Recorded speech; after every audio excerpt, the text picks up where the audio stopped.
마을에서 성실하기로 이름난 박민준이라는 젊은 농부가 있었습니다. 그는 매일 새벽 먼동이 트기 전에 일어나 땀 흘려 밭을 갈고 해가 저물면 칼같이 집으로 돌아와 아내의 저녁상을 받는 그야말로 모범적인 남편이었습니다. 술과 노름은 입에 대지도 않았고 다른 여인에게는 눈길조차 주지 않았습니다. 하지만 그런 그에게도 남들에게 말 못할 깊은 고민이 있었으니 바로 아내와의 잠자리 문제였습니다. 서방님, 오늘은 일찍 쉬시지요. 내일 일찍 밭에 나가시려면 피곤하실 테니. 26, 한창인 아내 이서연이 은근한 눈빛을 보내며 잠자리를 정돈해도 박민주는 늘 이런저런 핑계를 대며 피하기 일쑤였습니다. 아, 오늘은 유난히 몸이 고단하구려. 먼저 들게. 처음에는 정말 피곤해서였지만 시간이 흐르며 회피는 습관이 되어버렸습니다. 아내 이서연은 고운 얼굴과 탐스러운 몸매를 지녔을 뿐만 아니라 시어머니를 극진히 모시고 마을 대소사에도 발벗고 나서는 현명하고 마음씨 착한 여인이었습니다. 하지만 그런 그녀에게도 남편에게조차 털어놓지 못하는 깊은 갈망이 있었습니다. 바로 부부간의 애정에 대한 목마름이었습니다. 서방님, 오늘 밤은 저를 좀... 서연이 조심스럽게 다가가 그의 팔에 기대려 하면 민주는 어김없이 몸을 돌렸습니다. 아, 오늘은 허리가 아파서 좀 쉬어야겠소. 그럼 제가 주물러 드릴까요? 아니, 괜찮소. 그냥 푹 자면 나을 것이오. 이런 밤이 반복될수록 서연의 마음에는 작은 상처들이 쌓여갔습니다. 내가 매력이 없는 것일까? 아니면 서방님이 나를 더는 사랑하지 않는 것일까? 하는 의심이 싹트기 시작했습니다. 사실 민준 역시 괴롭기는 마찬가지였습니다. 아내를 사랑하지 않는 것도 사내구실을 못하는 것도 아니었지만 유독 아내와의 관계에서는 어색하고 서툰 느낌을 지울 수 없었습니다. 서로의 호흡이 맞지 않는 듯하고 아내도 전혀 즐거워하지 않는 것 같아 점점 자신감을 잃어갔습니다. 내가 남편으로서 부족한 것인가? 민주는 밤마다 이런 생각에 잠 못 이루는 날이 많았습니다. 한편 같은 마을에는 고을의 행정을 맡아보는 높은 벼슬아치인 최현석 판서가 살고 있었습니다. 40 중반의 나이에도 준수한 외모를 지닌 그는 백성들 앞에서는 늘 인자하고 어진 모습을 보였습니다. 백성들의 어려움을 살피는 것이 관리의 본분이로다. 최 판서는 관청에서 늘 이렇게 말하며 실제로 세금을 줄여주거나 어려운 이들을 돕는 일이 많아 마을 사람들의 존경을 한 몸에 받았습니다. 하지만 그에게는 남들이 모르는 은밀한 면이 있었으니 바로 여색을 심하게 밝히는 것이었습니다. 관청의 기생들은 물론 마을의 젊은 안악들에게도 은근한 추파를 던졌지만 그의 권력 때문에 누구도 감히 입을 열지 못했습니다. 최 판서의 부인인 한소령 역시 남편의 이런 행실을 잘 알고 있었습니다. 명문가 출신으로 어질고 단아한 성품을 지녔지만 남편의 바람기 때문에 늘 속을 끓였습니다. 또 늦으셨군요. 최 판서가 밤늦게 술에 취해 들어오면 소령은 차가운 목소리로 맞이했습니다. 아, 공무가 바빠서 그랬소. 미안하오. 공무라? 그 공무라는 것이 기생들과 술 마시는 것을 이름입니까? 소령의 날카로운 지적에 최 판서는 당황했지만 이내 화를 냈습니다. 부인이 어찌 그리 함부로 말하는 것이오. 내가 누구를 만나든 그것은 내 자유가 아니겠소. 이런 다툼이 반복될 때마다 소령은 친정으로 가버렸고 며칠씩, 때로는 한 달씩 집을 비우는 일이 잦아졌습니다. 사실 이 부부에게도 잠자리에서의 불협화음이라는 또 다른 문제가 있었습니다. 최 판서는 욕구가 강했지만 소령은 그의 거친 요구를 받아들이기 힘들어했습니다. 부인은 어찌 이리 차갑기만 하오. 제가 차가운 것이 아니라 대감께서 너무 급하게만 구시니. 이런 대화가 오갈 때마다 두 사람 사이의 거리는 더욱 멀어져 갔습니다. 어느 화창한 봄날 서연은 시장에서 장을 보고 돌아오는 길이었습니다. 무거운 장바구니를 들고 가다 발을 헛디뎌 넘어질 뻔했는데 마침 그곳을 지나던 최 판서가 그녀를 붙잡아 주었습니다. 아이고, 괜찮으시오. 아, 대감마님. 감사합니다. 제가 잠시 실수를. 서연은 고개를 숙여 인사했습니다. 최판서는 그녀의 얼굴을 보는 순간 깜짝 놀랐습니다. 마을에서 소문난 미인이라는 이야기는 들었지만 이렇게 가까이서 보니 더욱 아름다웠습니다. 듣자 하니 박민준의 부인 되시는 분이시군요. 짐이 무거워 보이는데 내가 들어다 주겠소. 아닙니다. 대감마님. 어찌 그런 일을. 하지만 최판서는 이미 바구니를 거뜬히 들어 올렸습니다. 서연은 당황했지만 거절할 수도 없었습니다. 박민준은 참으로 복이 많은 사람이야. 이리 현숙하고 아름다운 부인을 두었으니? 최판서의 말에 서연은 얼굴이 붉어졌습니다. 오랫동안 남편에게서 듣지 못했던 칭찬을 다른 남자에게서 들으니 묘한 기분이 들었습니다. 과찬의 말씀이십니다. 과찬이 아니오. 정말 아름다우시오. 그의 직설적인 말에 서연은 더욱 당황했지만 기분이 나쁘지는 않았습니다. 오히려 오랫동안 목말랐던 관심과 인정을 받는 것 같아 가슴이 두근거렸습니다. 집 앞까지 바구니를 들어다준 최판서가 말했습니다. 앞으로도 무거운 짐이 있으면 언제든 나를 부르시오. 기꺼이 도와드리겠소. 그날 밤 서연은 이상하게 잠이 오지 않았습니다. 최판서의 친절한 말과 따뜻한 눈빛이 자꾸만 떠올랐기 때문입니다. 그 이후로 최판서는 자주 서연을 만날 핑계를 만들었습니다. 우물가, 빨래터, 장터 어디에서든 그는 어김없이 나타났습니다. 부인, 또 이리 무거운 것을 혼자 들고 계시는군요. 대감마님께서는 어찌 이런 곳에. 마침 지나가던 길이오. 이리 주시오.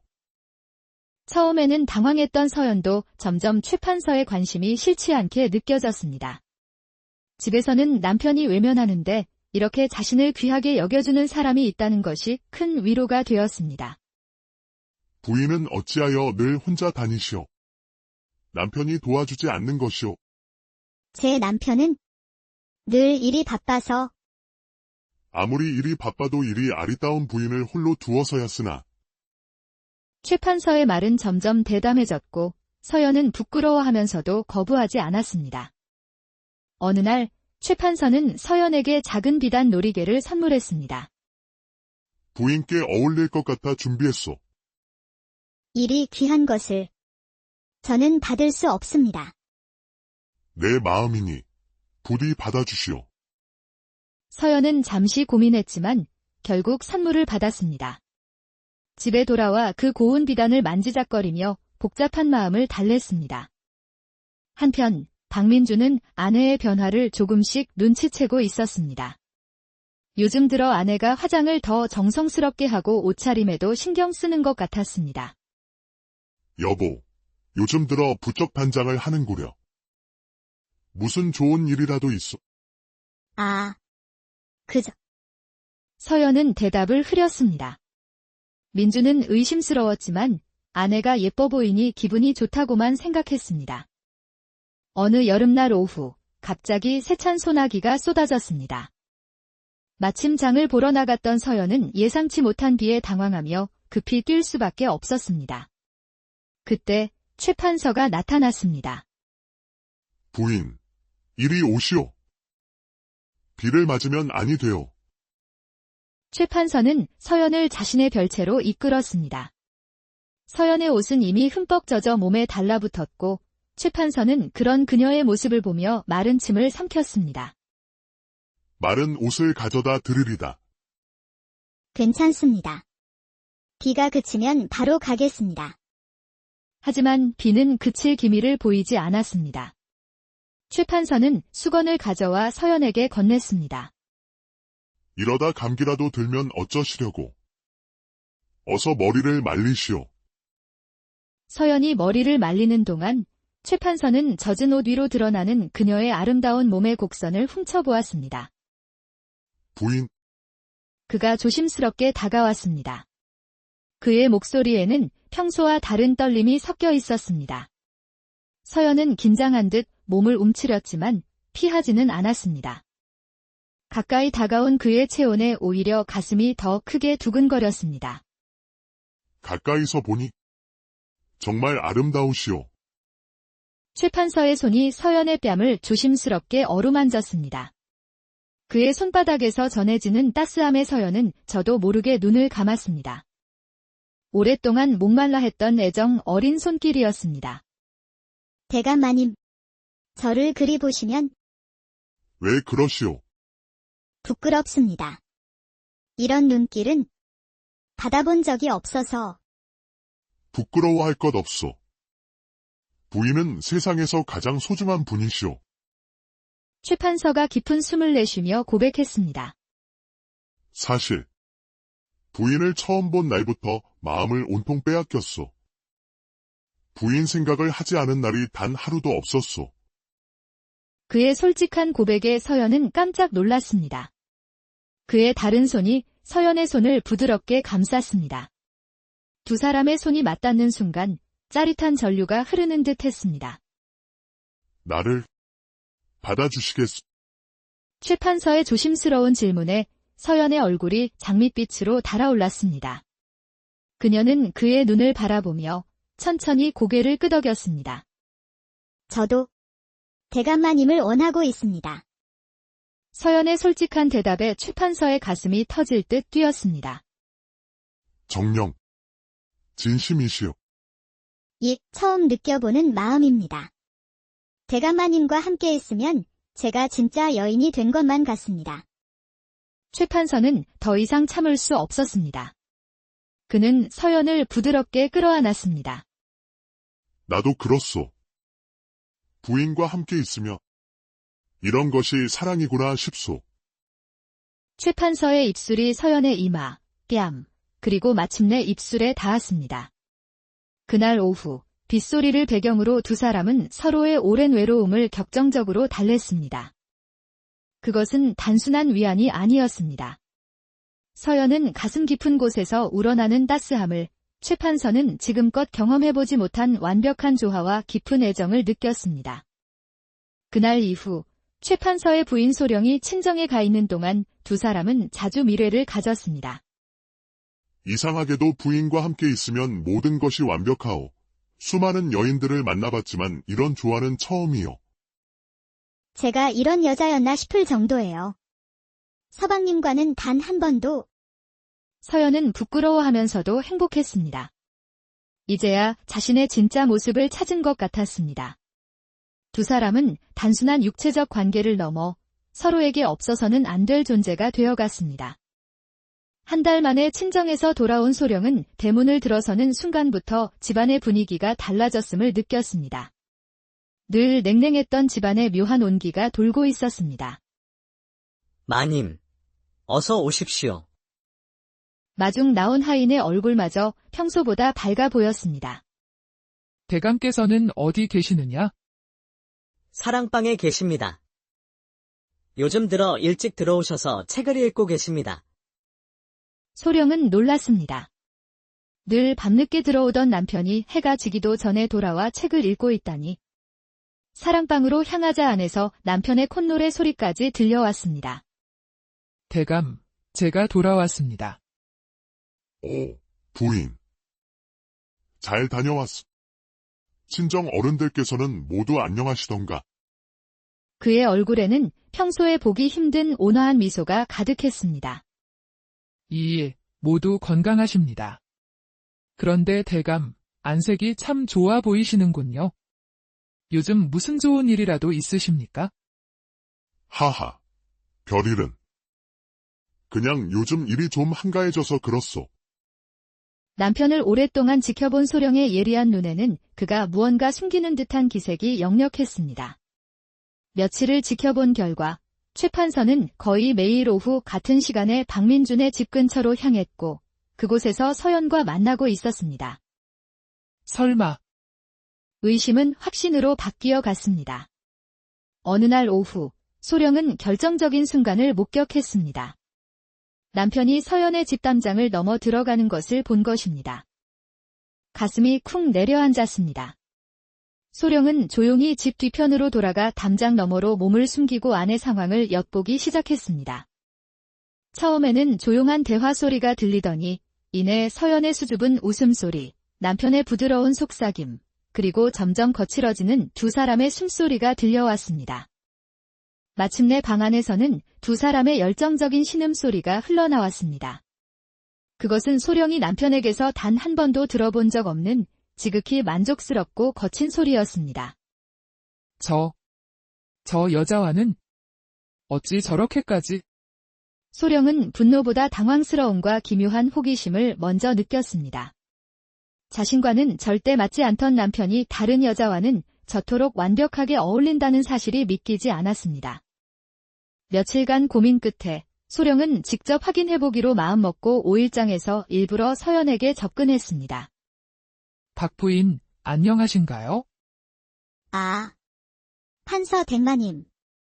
서연은 깜짝 놀라며 당황했습니다. 소령은 그녀를 근처 다실로 이끌었습니다. 박 부인, 혹시 부부간에 어려운 점은 없으신가요? 예. 어려운 점이라니요. 연인은 망설이다가 결국 털어놓았습니다. 사실, 저희는 좀 서로 어색한 부분이 있습니다. 특히 밤에는 그때 소령의 표정이 차갑게 변했습니다. 박 부인, 혹시 제 남편과 만나신 적 있으십니까? 서연의 얼굴이 새파랗게 질렸습니다. 저는 다 보았습니다. 며칠 전 저희 대감께서 부인 댁으로 들어가시는 것을요. 서연은 눈물을 터뜨리며 고개를 숙였습니다. 죄송합니다. 정말 죄송합니다. 처음에는 정말 화가 났습니다. 하지만 며칠 동안 생각해보니 이상한 점을 발견했어요. 제 남편이 부인과 함께 있을 때 내는 그 만족스러운 소리들. 저는 한 번도 들어본 적이 없거든요.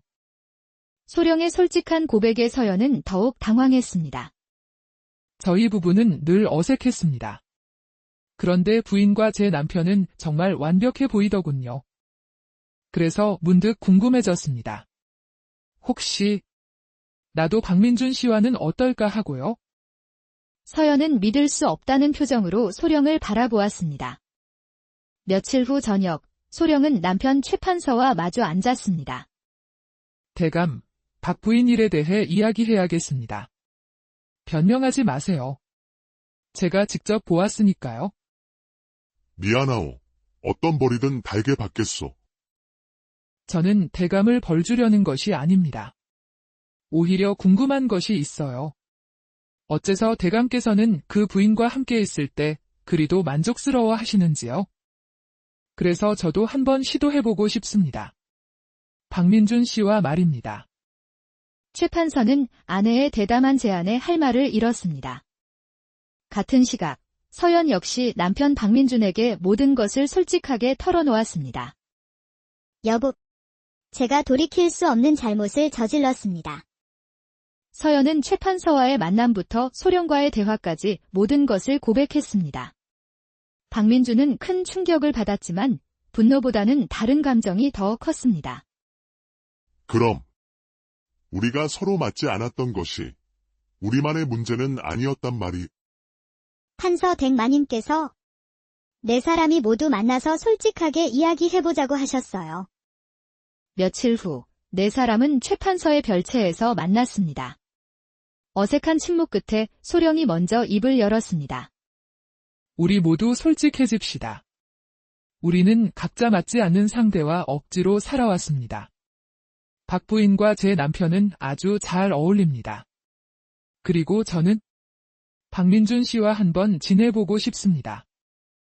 박민준은 깜짝 놀랐지만 이내 상황을 이해했습니다. 아내에 대한 분노보다는 자신도 다른 여자와 잘 맞을 수 있다는 묘한 기대감이 앞섰습니다. 그럼 우리가 잠시 서로의 상대를 바꿔서 지내보는 것은 어떻겠소?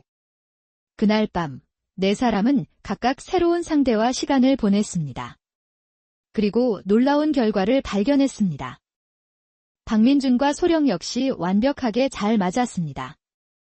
민준은 자신이 남자로서 전혀 부족하지 않다는 것을 확인했고, 소령은 태어나서 처음으로 진정한 만족을 느꼈습니다. 이럴 수가. 제가 이런 기분을 느낄 수 있을 줄은.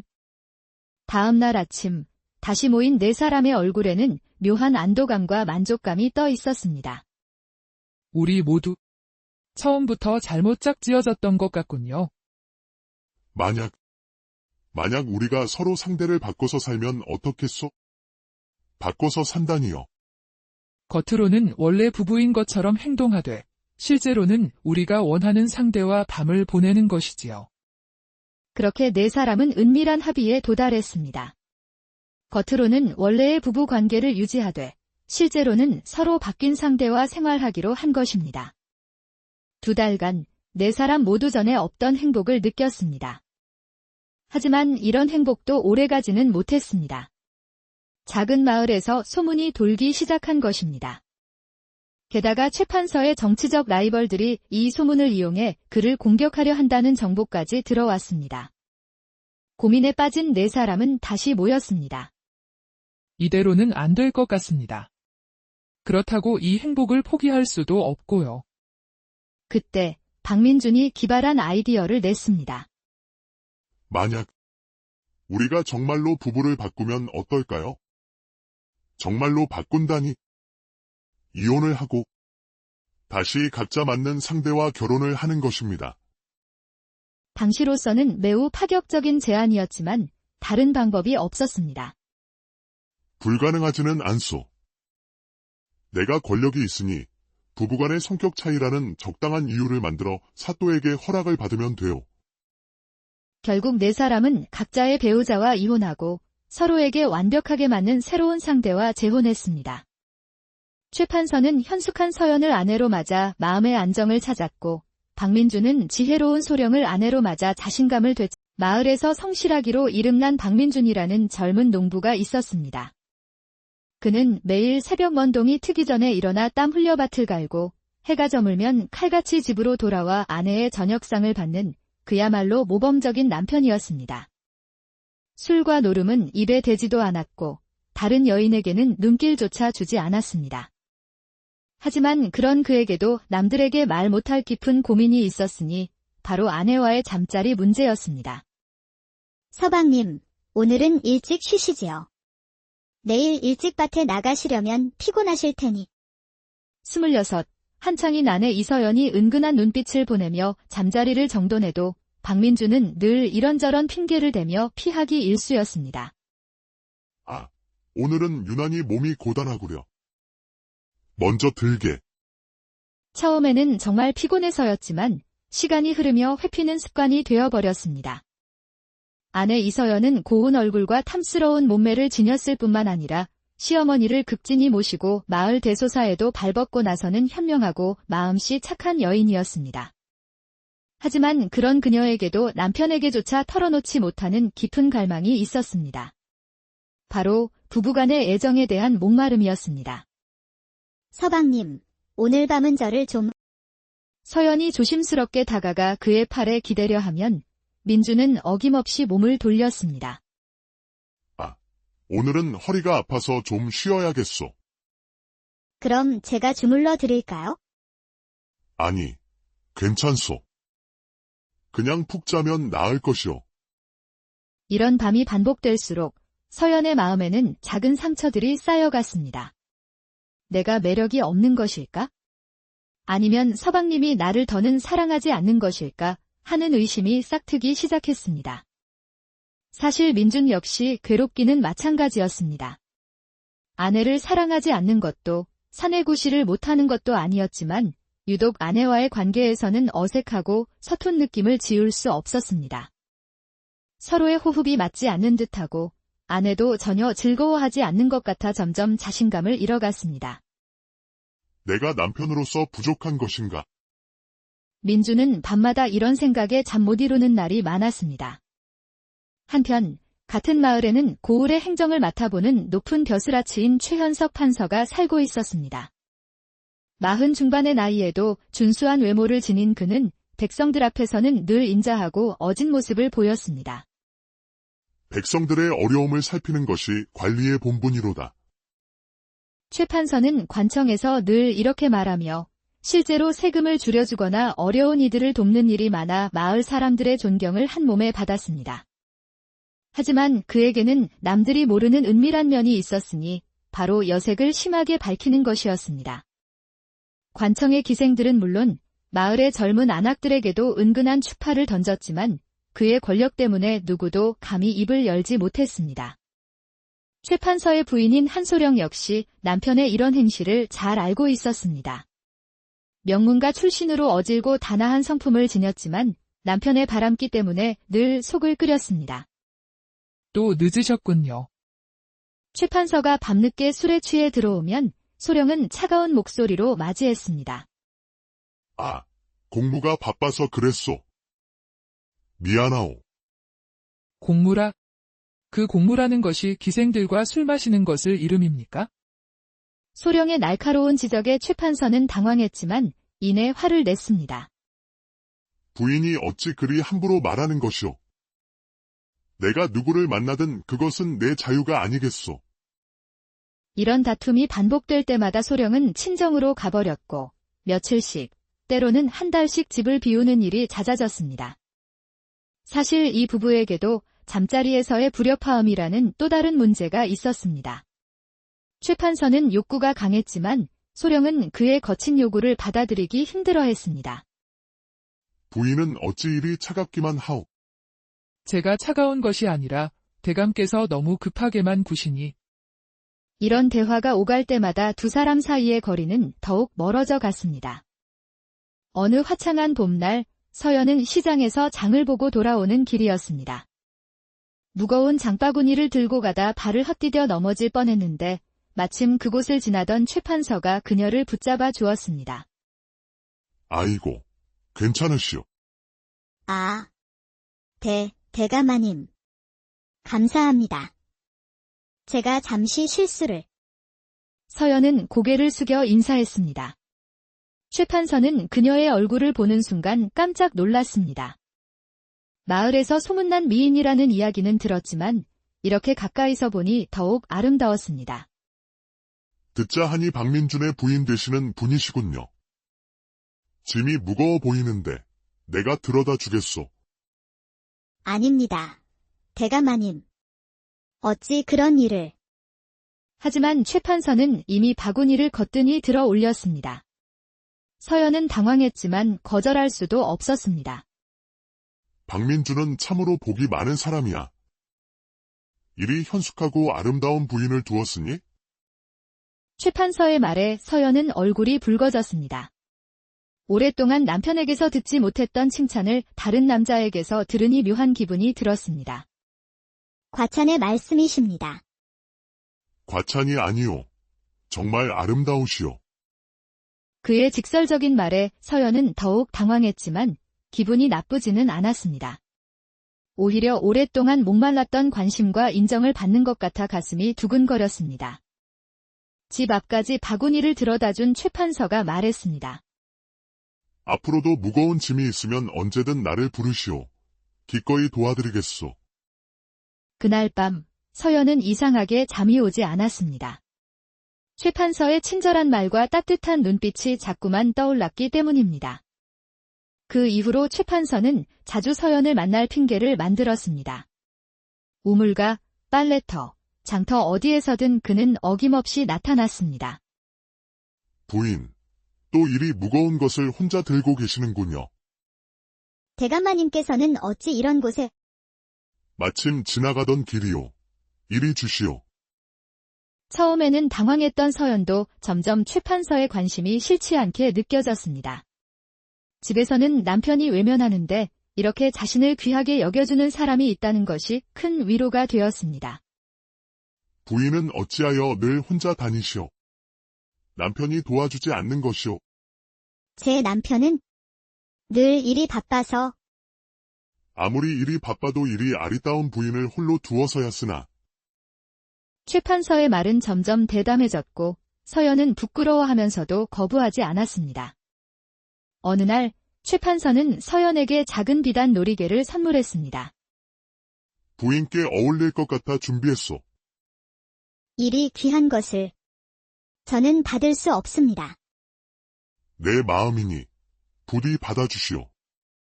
서연은 잠시 고민했지만 결국 선물을 받았습니다. 집에 돌아와 그 고운 비단을 만지작거리며 복잡한 마음을 달랬습니다. 한편 박민주는 아내의 변화를 조금씩 눈치채고 있었습니다. 요즘 들어 아내가 화장을 더 정성스럽게 하고 옷차림에도 신경 쓰는 것 같았습니다. 여보, 요즘 들어 부쩍 단장을 하는구려. 무슨 좋은 일이라도 있어? 그저, 서연은 대답을 흐렸습니다.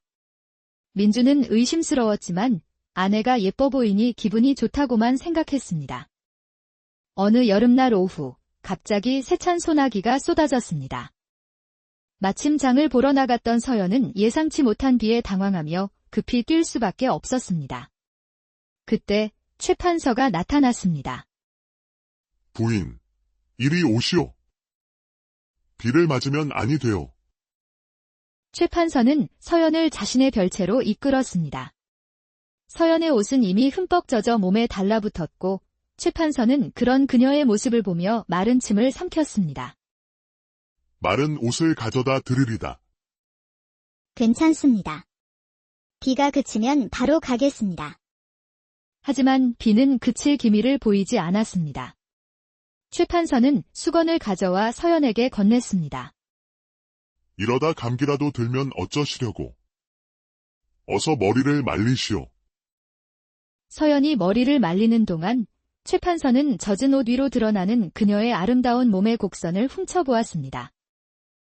부인, 그가 조심스럽게 다가왔습니다. 그의 목소리에는 평소와 다른 떨림이 섞여 있었습니다. 서연은 긴장한 듯 몸을 움츠렸지만 피하지는 않았습니다. 가까이 다가온 그의 체온에 오히려 가슴이 더 크게 두근거렸습니다. 가까이서 보니 정말 아름다우시오. 최 판서의 손이 서연의 뺨을 조심스럽게 어루만졌습니다. 그의 손바닥에서 전해지는 따스함에 서연은 저도 모르게 눈을 감았습니다. 오랫동안 목말라 했던 애정 어린 손길이었습니다. 대감마님, 저를 그리 보시면 왜 그러시오? 부끄럽습니다. 이런 눈길은 받아본 적이 없어서. 부끄러워할 것 없소. 부인은 세상에서 가장 소중한 분이시오.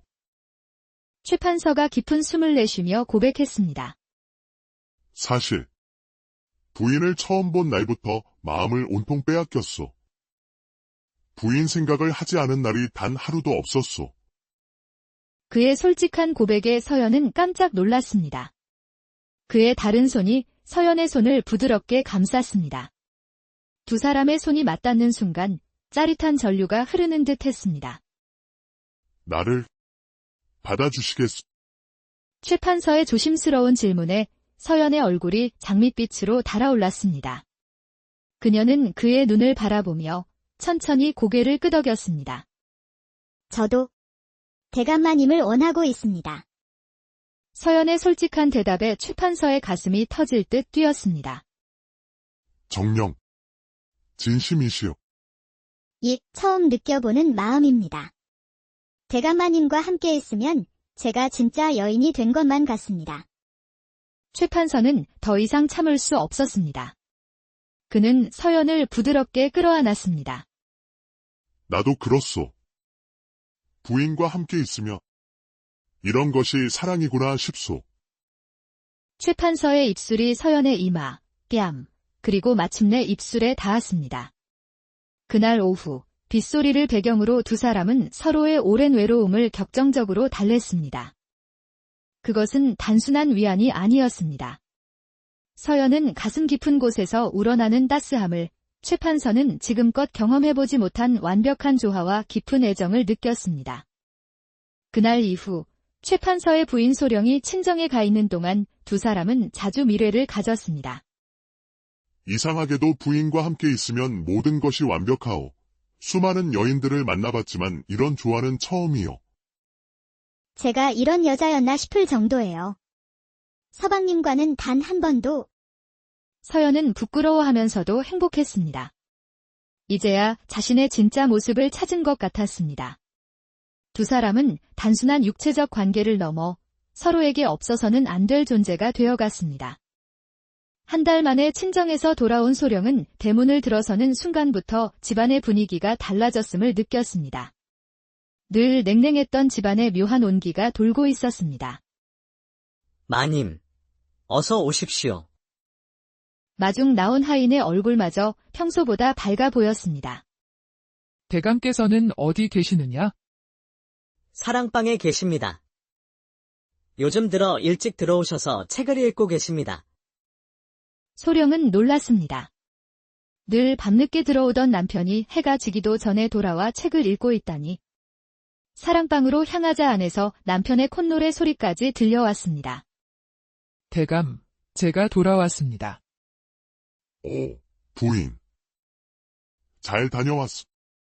친정 어른들께서는 모두 안녕하시던가. 그의 얼굴에는 평소에 보기 힘든 온화한 미소가 가득했습니다. 모두 건강하십니다. 그런데 대감, 안색이 참 좋아 보이시는군요. 요즘 무슨 좋은 일이라도 있으십니까? 하하, 별일은. 그냥 요즘 일이 좀 한가해져서 그렇소. 남편을 오랫동안 지켜본 소령의 예리한 눈에는 그가 무언가 숨기는 듯한 기색이 역력했습니다. 며칠을 지켜본 결과 최 판서는 거의 매일 오후 같은 시간에 박민준의 집 근처로 향했고 그곳에서 서연과 만나고 있었습니다. 설마, 의심은 확신으로 바뀌어 갔습니다. 어느 날 오후 소령은 결정적인 순간을 목격했습니다. 남편이 서연의 집 담장을 넘어 들어가는 것을 본 것입니다. 가슴이 쿵 내려앉았습니다. 소령은 조용히 집 뒤편으로 돌아가 담장 너머로 몸을 숨기고 안의 상황을 엿보기 시작했습니다. 처음에는 조용한 대화 소리가 들리더니 이내 서연의 수줍은 웃음소리, 남편의 부드러운 속삭임, 그리고 점점 거칠어지는 두 사람의 숨소리가 들려왔습니다. 마침내 방 안에서는 두 사람의 열정적인 신음소리가 흘러나왔습니다. 그것은 소령이 남편에게서 단 한 번도 들어본 적 없는 지극히 만족스럽고 거친 소리였습니다. 저 여자와는 어찌 저렇게까지? 소령은 분노보다 당황스러움과 기묘한 호기심을 먼저 느꼈습니다. 자신과는 절대 맞지 않던 남편이 다른 여자와는 저토록 완벽하게 어울린다는 사실이 믿기지 않았습니다. 며칠간 고민 끝에 소령은 직접 확인해보기로 마음먹고 오일장에서 일부러 서연에게 접근했습니다. 박 부인, 안녕하신가요? 아, 판서 댁마님. 서연은 깜짝 놀라며 당황했습니다. 소령은 그녀를 근처 다실로 이끌었습니다. 박 부인, 혹시 부부간에 어려운 점은 없으신가요? 예. 어려운 점이라니요. 연인은 망설이다가 결국 털어놓았습니다. 사실 저희는 좀 서로 어색한 부분이 있습니다. 특히 밤에는. 그때 소령의 표정이 차갑게 변했습니다. 박 부인, 혹시 제 남편과 만나신 적 있으십니까? 서연의 얼굴이 새파랗게 질렸습니다. 저는 다 보았습니다. 며칠 전 저희 대감께서 부인 댁으로 들어가시는 것을요. 서연은 눈물을 터뜨리며 고개를 숙였습니다. 죄송합니다. 정말 죄송합니다. 처음에는 정말 화가 났습니다. 하지만 며칠 동안 생각해보니 이상한 점을 발견했어요. 제 남편이 부인과 함께 있을 때 내는 그 만족스러운 소리들. 저는 한 번도 들어본 적이 없거든요. 소령의 솔직한 고백에 서연은 더욱 당황했습니다. 저희 부부는 늘 어색했습니다.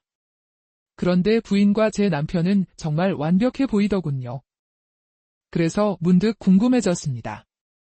혹시 나도 박민준 씨와는 어떨까 하고요?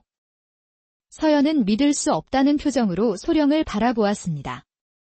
며칠 후 저녁, 소령은 남편 최 판서와 마주 앉았습니다.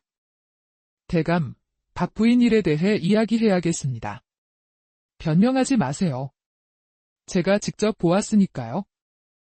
미안하오. 어떤 벌이든 달게 받겠소. 저는 대감을 벌주려는 것이 아닙니다. 오히려 궁금한 것이 있어요. 어째서 대감께서는 그 부인과 함께 있을 때 그리도 만족스러워 하시는지요? 그래서 저도 한번 시도해보고 싶습니다. 박민준 씨와 말입니다. 최 판서는 아내의 대담한 제안에 할 말을 잃었습니다. 같은 시각, 서연 역시 남편 박민준에게 모든 것을 솔직하게 털어놓았습니다. 여보, 제가 돌이킬 수 없는 잘못을 저질렀습니다. 서연은 최 판서와의 만남부터 소령과의 대화까지 모든 것을 고백했습니다. 박민준은 큰 충격을 받았지만 분노보다는 다른 감정이 더 컸습니다. 그럼 우리가 서로 맞지 않았던 것이 우리만의 문제는 아니었단 말이. 판서 댁마님께서 네 사람이 모두 만나서 솔직하게 이야기해보자고 하셨어요. 며칠 후, 네 사람은 최 판서의 별채에서 만났습니다. 어색한 침묵 끝에 소령이 먼저 입을 열었습니다. 우리 모두 솔직해집시다. 우리는 각자 맞지 않는 상대와 억지로 살아왔습니다. 박 부인과 제 남편은 아주 잘 어울립니다. 그리고 저는 박민준 씨와 한번 지내보고 싶습니다. 박민준은 깜짝 놀랐지만 이내 상황을 이해했습니다. 아내에 대한 분노보다는 자신도 다른 여자와 잘 맞을 수 있다는 묘한 기대감이 앞섰습니다. 그럼 우리가 잠시 서로의 상대를 바꿔서 지내보는 것은 어떻겠소? 그날 밤, 네 사람은 각각 새로운 상대와 시간을 보냈습니다. 그리고 놀라운 결과를 발견했습니다. 박민준과 소령 역시 완벽하게 잘 맞았습니다. 민준은 자신이 남자로서 전혀 부족하지 않다는 것을 확인했고, 소령은 태어나서 처음으로 진정한 만족을 느꼈습니다. 이럴 수가. 제가 이런 기분을 느낄 수 있을 줄은. 다음 날 아침, 다시 모인 네 사람의 얼굴에는 묘한 안도감과 만족감이 떠 있었습니다. 우리 모두 처음부터 잘못 짝지어졌던 것 같군요. 만약 우리가 서로 상대를 바꿔서 살면 어떻겠소? 바꿔서 산다니요. 겉으로는 원래 부부인 것처럼 행동하되 실제로는 우리가 원하는 상대와 밤을 보내는 것이지요. 그렇게 네 사람은 은밀한 합의에 도달했습니다. 겉으로는 원래의 부부 관계를 유지하되 실제로는 서로 바뀐 상대와 생활하기로 한 것입니다. 2달간 네 사람 모두 전에 없던 행복을 느꼈습니다. 하지만 이런 행복도 오래가지는 못했습니다. 작은 마을에서 소문이 돌기 시작한 것입니다.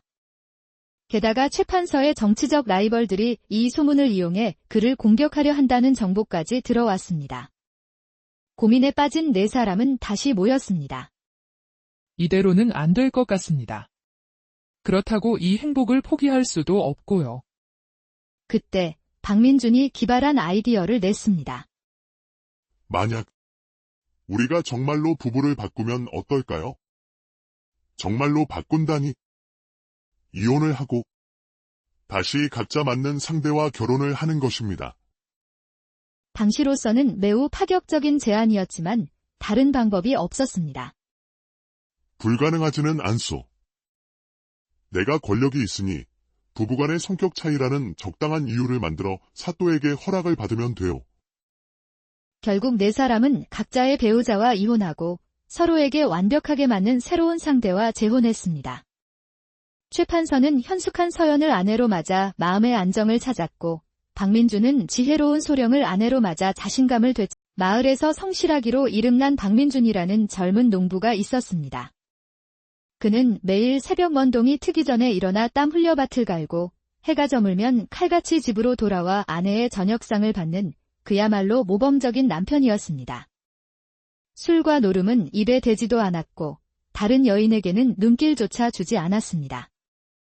하지만 그런 그에게도 남들에게 말 못할 깊은 고민이 있었으니 바로 아내와의 잠자리 문제였습니다. 서방님, 오늘은 일찍 쉬시지요.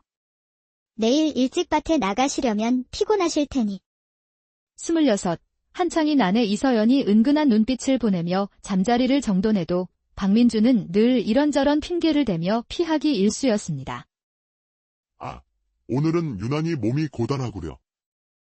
먼저 들게. 처음에는 정말 피곤해서였지만 시간이 흐르며 회피는 습관이 되어버렸습니다. 아내 이서연은 고운 얼굴과 탐스러운 몸매를 지녔을 뿐만 아니라 시어머니를 극진히 모시고 마을 대소사에도 발벗고 나서는 현명하고 마음씨 착한 여인이었습니다. 하지만 그런 그녀에게도 남편에게조차 털어놓지 못하는 깊은 갈망이 있었습니다. 바로 부부간의 애정에 대한 목마름이었습니다. 서방님, 오늘 밤은 저를 좀... 서연이 조심스럽게 다가가 그의 팔에 기대려 하면 민주는 어김없이 몸을 돌렸습니다. 오늘은 허리가 아파서 좀 쉬어야겠소. 그럼 제가 주물러 드릴까요? 아니, 괜찮소. 그냥 푹 자면 나을 것이오. 이런 밤이 반복될수록 서연의 마음에는 작은 상처들이 쌓여갔습니다. 내가 매력이 없는 것일까? 아니면 서방님이 나를 더는 사랑하지 않는 것일까? 하는 의심이 싹트기 시작했습니다. 사실 민준 역시 괴롭기는 마찬가지였습니다. 아내를 사랑하지 않는 것도 사내구실을 못하는 것도 아니었지만 유독 아내와의 관계에서는 어색하고 서툰 느낌을 지울 수 없었습니다. 서로의 호흡이 맞지 않는 듯하고 아내도 전혀 즐거워하지 않는 것 같아 점점 자신감을 잃어갔습니다. 내가 남편으로서 부족한 것인가? 민주는 밤마다 이런 생각에 잠 못 이루는 날이 많았습니다. 한편 같은 마을에는 고을의 행정을 맡아보는 높은 벼슬아치인 최현석 판서가 살고 있었습니다. 40 중반의 나이에도 준수한 외모를 지닌 그는 백성들 앞에서는 늘 인자하고 어진 모습을 보였습니다. 백성들의 어려움을 살피는 것이 관리의 본분이로다. 최 판서는 관청에서 늘 이렇게 말하며 실제로 세금을 줄여주거나 어려운 이들을 돕는 일이 많아 마을 사람들의 존경을 한 몸에 받았습니다. 하지만 그에게는 남들이 모르는 은밀한 면이 있었으니 바로 여색을 심하게 밝히는 것이었습니다. 관청의 기생들은 물론 마을의 젊은 안악들에게도 은근한 추파를 던졌지만 그의 권력 때문에 누구도 감히 입을 열지 못했습니다.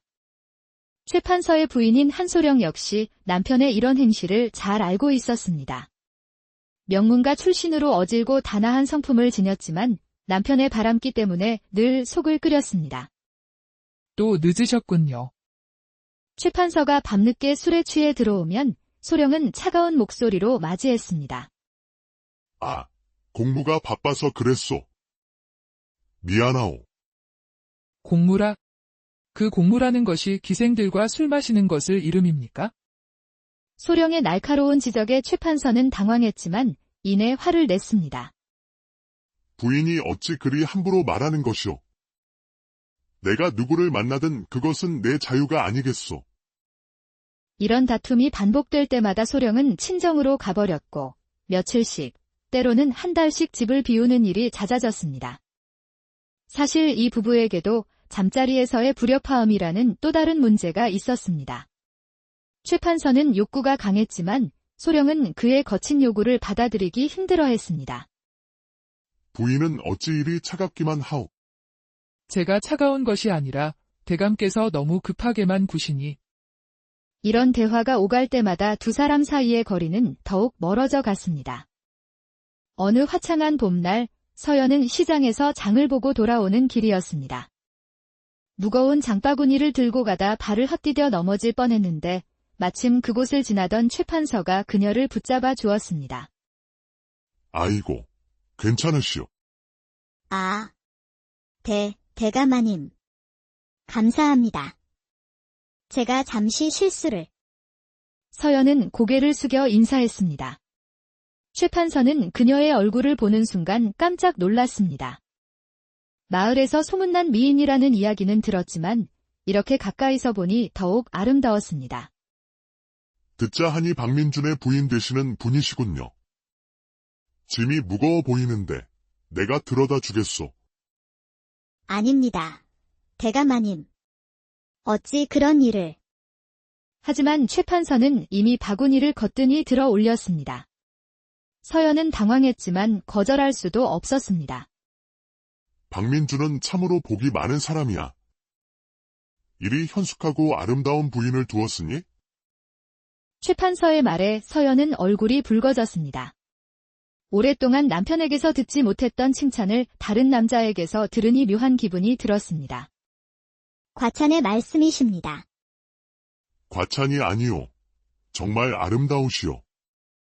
그의 직설적인 말에 서연은 더욱 당황했지만 기분이 나쁘지는 않았습니다. 오히려 오랫동안 목말랐던 관심과 인정을 받는 것 같아 가슴이 두근거렸습니다. 집 앞까지 바구니를 들어다준 최 판서가 말했습니다. 앞으로도 무거운 짐이 있으면 언제든 나를 부르시오. 기꺼이 도와드리겠소. 그날 밤 서연은 이상하게 잠이 오지 않았습니다. 최 판서의 친절한 말과 따뜻한 눈빛이 자꾸만 떠올랐기 때문입니다.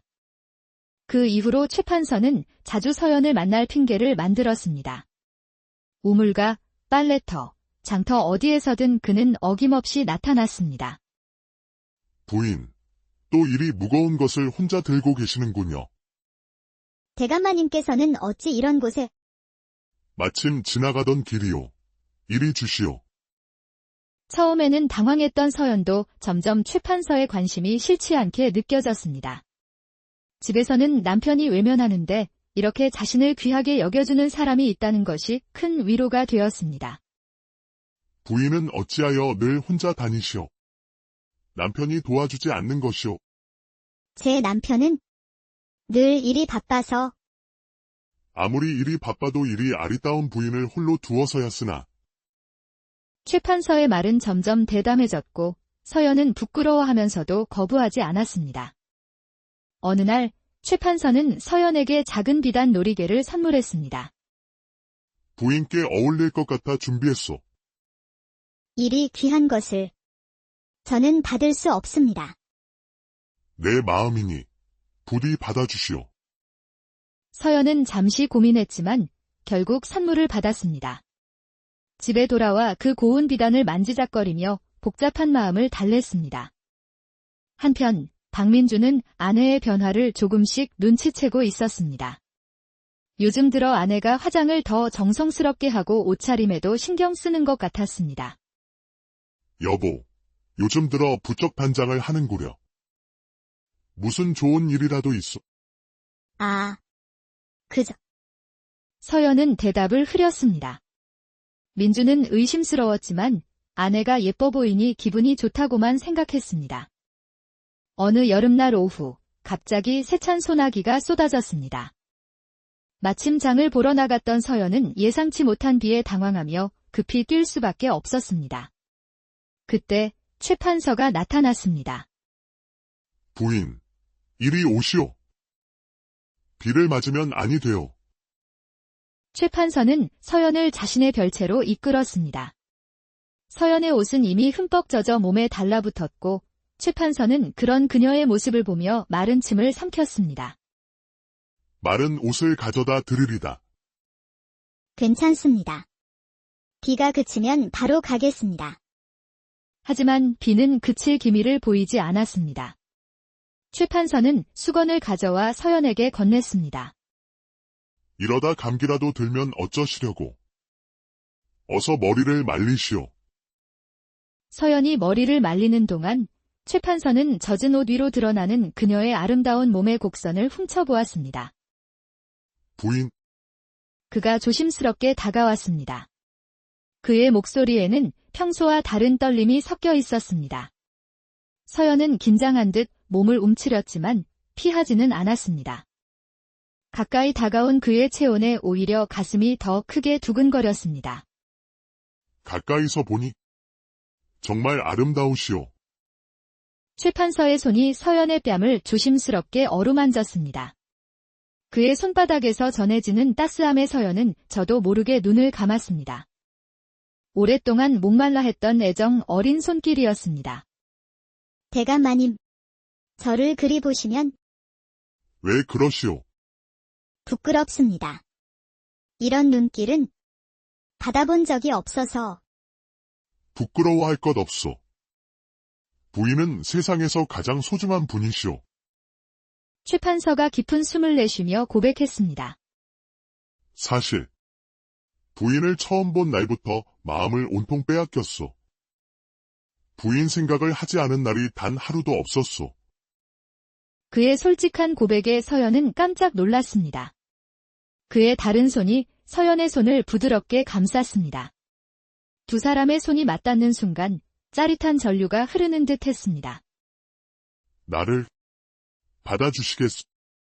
최 판서의 조심스러운 질문에 서연의 얼굴이 장밋빛으로 달아올랐습니다. 그녀는 그의 눈을 바라보며 천천히 고개를 끄덕였습니다. 저도 대감마님을 원하고 있습니다. 서연의 솔직한 대답에 최 판서의 가슴이 터질 듯 뛰었습니다. 정녕. 진심이시오. 처음 느껴보는 마음입니다. 대감마님과 함께 있으면 제가 진짜 여인이 된 것만 같습니다. 최 판서는 더 이상 참을 수 없었습니다. 그는 서연을 부드럽게 끌어안았습니다. 나도 그렇소.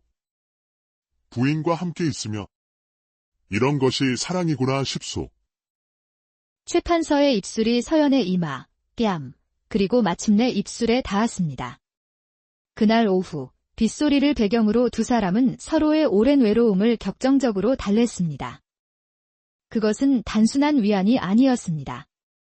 서연은 가슴 깊은 곳에서 우러나는 따스함을, 최 판서는 지금껏 경험해보지 못한 완벽한 조화와 깊은 애정을 느꼈습니다. 그날 이후 최 판서의 부인 소령이 친정에 가 있는 동안 두 사람은 자주 미래를 가졌습니다. 이상하게도 부인과 함께 있으면 모든 것이 완벽하오. 수많은 여인들을 만나봤지만 이런 조화는 처음이요. 제가 이런 여자였나 싶을 정도예요. 서방님과는 단 한 번도. 서연은 부끄러워하면서도 행복했습니다. 이제야 자신의 진짜 모습을 찾은 것 같았습니다. 두 사람은 단순한 육체적 관계를 넘어 서로에게 없어서는 안 될 존재가 되어갔습니다. 한 달 만에 친정에서 돌아온 소령은 대문을 들어서는 순간부터 집안의 분위기가 달라졌음을 느꼈습니다. 늘 냉랭했던 집안에 묘한 온기가 돌고 있었습니다. 마님, 어서 오십시오. 마중 나온 하인의 얼굴마저 평소보다 밝아 보였습니다. 대감께서는 어디 계시느냐? 사랑방에 계십니다. 요즘 들어 일찍 들어오셔서 책을 읽고 계십니다. 소령은 놀랐습니다. 늘 밤늦게 들어오던 남편이 해가 지기도 전에 돌아와 책을 읽고 있다니. 사랑방으로 향하자 안에서 남편의 콧노래 소리까지 들려왔습니다. 대감, 제가 돌아왔습니다. 오, 부인. 잘 다녀왔소. 친정 어른들께서는 모두 안녕하시던가. 그의 얼굴에는 평소에 보기 힘든 온화한 미소가 가득했습니다. 모두 건강하십니다. 그런데 대감, 안색이 참 좋아 보이시는군요. 요즘 무슨 좋은 일이라도 있으십니까? 하하. 별일은. 그냥 요즘 일이 좀 한가해져서 그렇소. 남편을 오랫동안 지켜본 소령의 예리한 눈에는 그가 무언가 숨기는 듯한 기색이 역력했습니다. 며칠을 지켜본 결과 최 판서는 거의 매일 오후 같은 시간에 박민준의 집 근처로 향했고 그곳에서 서연과 만나고 있었습니다. 설마, 의심은 확신으로 바뀌어 갔습니다. 어느 날 오후 소령은 결정적인 순간을 목격했습니다. 남편이 서연의 집 담장을 넘어 들어가는 것을 본 것입니다. 가슴이 쿵 내려앉았습니다. 소령은 조용히 집 뒤편으로 돌아가 담장 너머로 몸을 숨기고 안의 상황을 엿보기 시작했습니다. 처음에는 조용한 대화 소리가 들리더니 이내 서연의 수줍은 웃음소리, 남편의 부드러운 속삭임, 그리고 점점 거칠어지는 두 사람의 숨소리가 들려왔습니다. 마침내 방 안에서는 두 사람의 열정적인 신음소리가 흘러나왔습니다. 그것은 소령이 남편에게서 단 한 번도 들어본 적 없는 지극히 만족스럽고 거친 소리였습니다. 저 여자와는 어찌 저렇게까지? 소령은 분노보다 당황스러움과 기묘한 호기심을 먼저 느꼈습니다. 자신과는 절대 맞지 않던 남편이 다른 여자와는 저토록 완벽하게 어울린다는 사실이 믿기지 않았습니다. 며칠간 고민 끝에 소령은 직접 확인해보기로 마음먹고 5일장에서 일부러 서연에게 접근했습니다. 박 부인, 안녕하신가요? 아, 판서 댁마님. 서연은 깜짝 놀라며 당황했습니다. 소령은 그녀를 근처 다실로 이끌었습니다.